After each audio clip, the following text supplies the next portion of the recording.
मित्रांनो नमस्कार, स्वागत आहे तुमचं नवीन एका व्हिडिओमध्ये।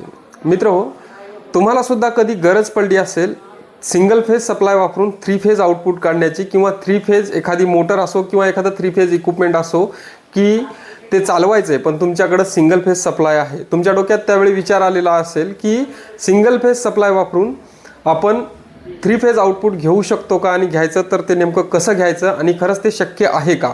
तर चला तर आज पाहूया आजच्या या व्हिडिओमध्ये जुगाड पद्धतीने कसं शक्य आहे आणि एक म्हणजे परफेक्ट पद्धतीने कसं शक्य आहे त्याचबद्दल मी तुम्हाला आज थोडक्यात माहिती सांगणार आहे।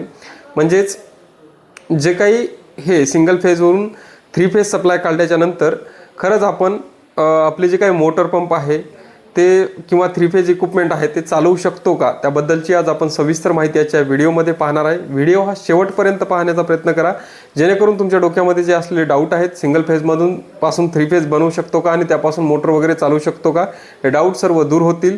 त्याच्यामध्ये काय काय सामग्री लागेल, काय काय लागणार आहे, सर्व माहिती मी तुम्हाला या व्हिडिओमध्ये देण्याचा प्रयत्न करणार आहे। व्हिडिओ हा शेवटपर्यंत पहा आणि तत्पूर्वी तुम्ही महायोजना दूतच्या जर चॅनलवर जर नवीन असाल तर चॅनलला सबस्क्राइब करा, आणि फेसबुक इंस्टाग्रामवर जर व्हिडिओ बघत असाल तर तिथे तुम्ही मला फॉलो करून ठेवा, जेणेकरून आपल्या चॅनलवर जे आहे ते सोलारविषयी किंवा इतरही मोटर पंपविषयी टेक्निकल माहिती आपल्या चॅनलवर येत राहते। त्यामुळं मला सबस्क्राइब आणि फॉलो करून तुम्ही ठेवू शकता।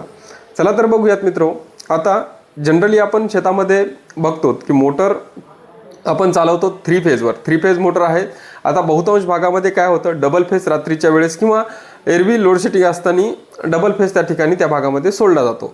आता कॅपॅसिटर वापरून किंवा विविध प्रकारच्या डायोड वगैरे ह्या गोष्टी वापरून तुम्ही हे म्हणजे 3 फेज मोटर जे आहे ते डबल फेजवर चालवले आहेत। म्हणजे कॅपॅसिटर वापरल्याच्या नंतर काय होतं की मोटर जळण्याचे प्रमाण, मोटर गरम होते, किंवा कोणत्या मोटरसाठी कोणतं कॅपॅसिटर वापरावं हे बहुतांश शेतकऱ्यांना माहिती नसतं। कुठलं तरी आपण कॅपॅसिटर कोणी दुकानदारानं दिलं किंवा सांगितलं म्हणून आपण कुठल्या तरी जे काही MFD लिहिलेली असते ते कॅपॅसिटर आणून आपण मोटरला जोडतो, त्यावर मोटर चालू होते। परंतु आपल्याला परफेक्ट कुठलं त्या मोटरसाठी कुठलं कॅपॅसिटर लागणार आहे, कुठल्या कॅपॅसिटरवरती मोटर रन होणार आहे या गोष्टीचं आपल्याला कुठल्याही प्रकारचं नॉलेज नसतं।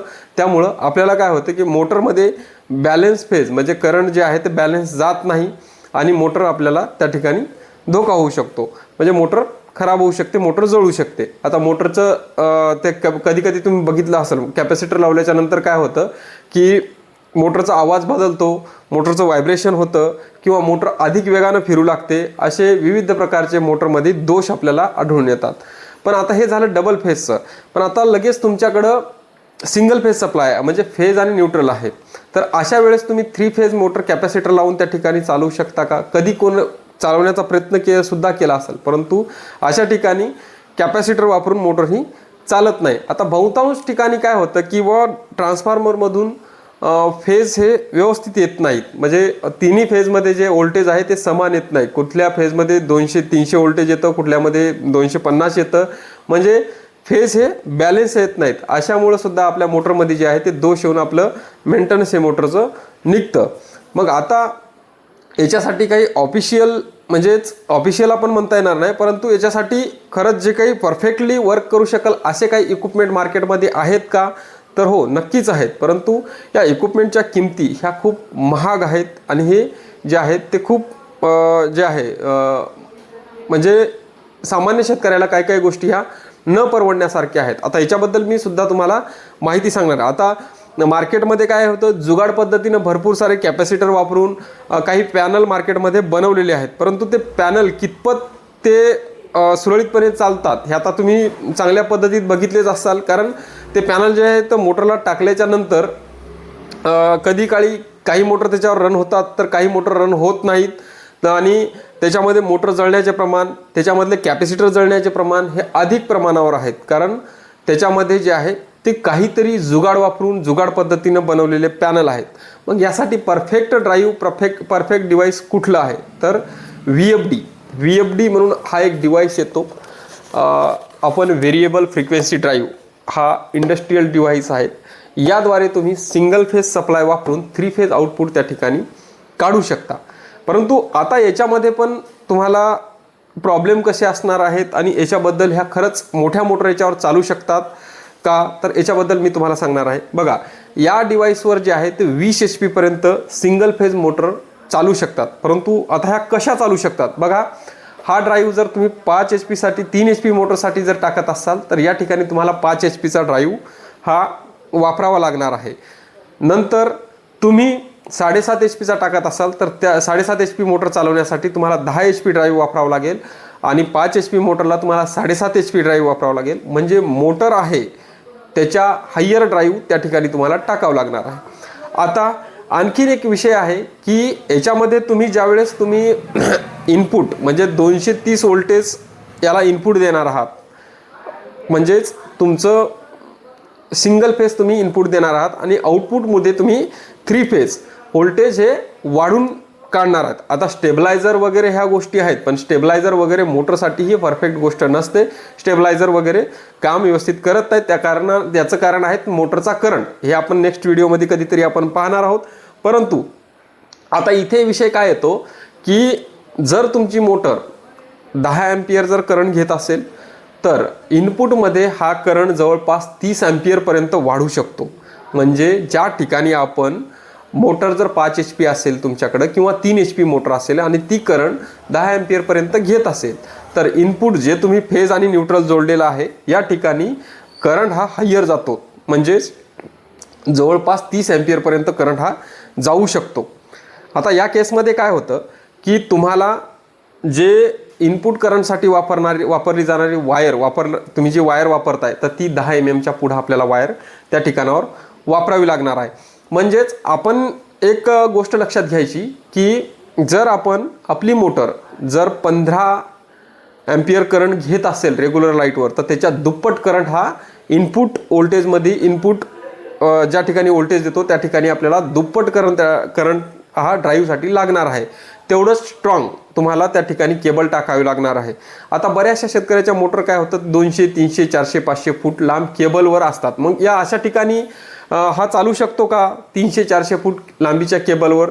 तर या ठिकाणी मला तर वाटतं हे धोक्याचं आहे. कारण जर केबल तुमचा जर छोटा असेल, तुम्ही 4 mm, 6 mm जर केबल वापरत असाल तर त्या ठिकाणी चालणार नाही. कारण ते केबल लगेच तुमचा जळून जाईल. कारण तेवढ्या लांब आपण जे केबल टाकतो तर ॲल्युमिनियम केबल टाकतो. ॲल्युमिनियम केबल हा जवळपास आपल्याला 30 एम्पियरसाठी 12 ते 16 mm आसपास केबल त्या ठिकाणी वापरावं लागणार आहे. तर त्या ठिकाणी ते चालणार आहे, अन्यथा त्या ठिकाणावर चालणार नाही.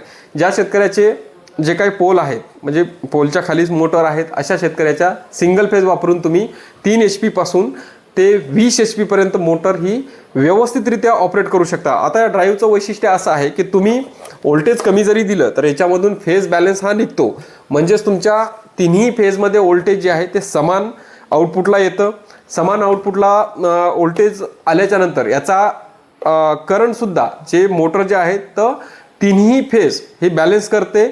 बॅलन्स करूनच आउटपुट देते. आता याचं बऱ्याचशा जणांना वाटेल की याच्यामध्ये कॅपॅसिटर वगैरे ह्या गोष्टी असतात. हा 100% याच्यामध्ये कॅपॅसिटर असतात, परंतु हे एक कम्प्युटराइज्ड सिस्टम असते. या ड्राईव्हमध्ये पहिले AC सप्लाय घेऊन त्याचा DC मध्ये कन्वर्ट केलं जातं.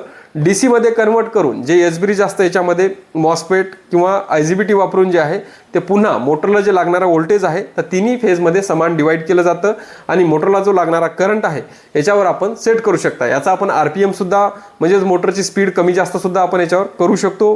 भरपूर साऱ्या टेक्नॉलॉजीने ह्या ड्राईव्ह बनलेल्या असतात आणि या हायर म्हणजे एक हेवी ड्युटी ड्राईव्ह असतात ज्या सिंगल फेजवर चालणाऱ्या. ह्या आता ड्राईव्ह आपल्या कंपनीकडे सुद्धा अवेलेबल आहे.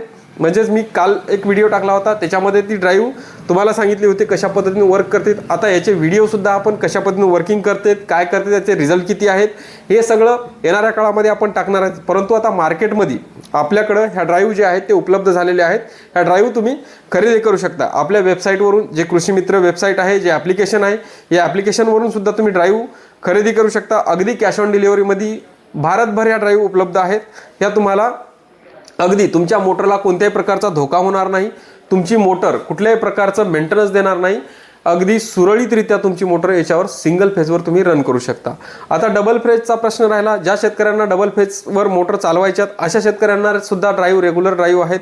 ज्या शेतकऱ्यांना सोलारवर मोटर चालवायच्यात सोलारचा सप्लाय सुद्धा तुम्ही या ड्राईव्हला तुम्ही देऊ शकता. परंतु ज्या सिंगल फेज ड्राईव्ह चालवणार आहात यामधून आपण MPPT जे आहे तही याचं सेन्सर आपण ऑफ केलेलं असतं. त्याच्यामुळं सोलरवर जोपर्यंत ऊन आहे तोपर्यंतच त्या मोटर रन करणार असतात. त्यानंतर जसं जसं ऊन कमी होईल तसं ते MPPT सोडून देते. त्याच्यानंतर काय होणार असतं की तुमची मोटरचा परफॉर्मन्स हा कमी होतो, पाणी जे आहे ते कमी मिळणार आहे त्या ठिकाणाहून. आता दुसरी गोष्ट, इंडस्ट्रीयल म्हणजेच तुमचं जे काही घरगुती काही व्यवसाय असतील, आटा चक्की असेल, त्याच्यानंतर तुम्ही काही डाळ मिल वगैरे असतील, ह्या मोटरसुद्धा सोलरवर चालतील. किंवा 3 फेज सिंगल फेज सप्लाय वापरून 3 फेज मोटर असतील तर ह्यासुद्धा रन होऊ शकतात. फक्त याच्यामध्ये ज्या ड्राईव्ह टाकणार आहात त्या हायर म्हणजेच 3 HP साठी 5 HP, 5 HP साठी 7.5 HP, 7.5 HP साठी 10 HP अशा पद्धतीत तुम्हाला ड्राईव्ह त्या ठिकाणी वापराव्या लागतील. आता याच्या जर किमतीबद्दल जर बघायचं झालं तर ह्या किमती जवळपास म्हणजे 3 HP साठी जर बघायचं झालं तर 20 ते 22 हजाराच्या दरम्यान तुम्हाला ड्राईव्हची किंमत जाऊ शकते. त्याच्यानंतर 7.5 HP, 5 HP साठी जर बघायचं झालं तर याच्यामध्ये ही किंमत तुम्हाला 25 हजाराच्या घरात त्या ठिकाणावर जाऊ शकते.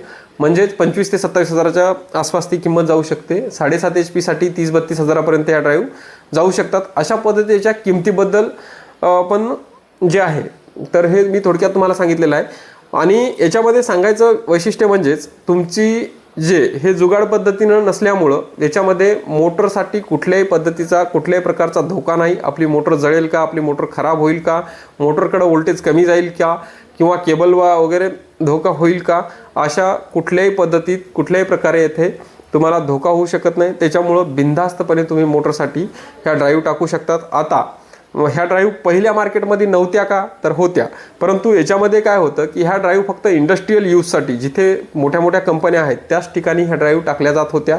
आता जे सोलार आल्यामुळं या ड्राईव्हबद्दल प्रत्येक शेतकऱ्याला सुद्धा याचं नॉलेज झालेलं आहे. भरपूर साऱ्या कंपनीनं सोलार ड्राईव्ह त्या ठिकाणी टाकलेले आहेत. आणि आता मोठे मोठे शेतकरी ज्याच्या मोठ्या मोटर आहेत, लांबपर्यंत पाणी आहेत, मोठ्या HPच्या मोटर आहेत, त्यासाठी ड्राईव्ह ह्या सजेस्ट करायल्यात कंपन्या.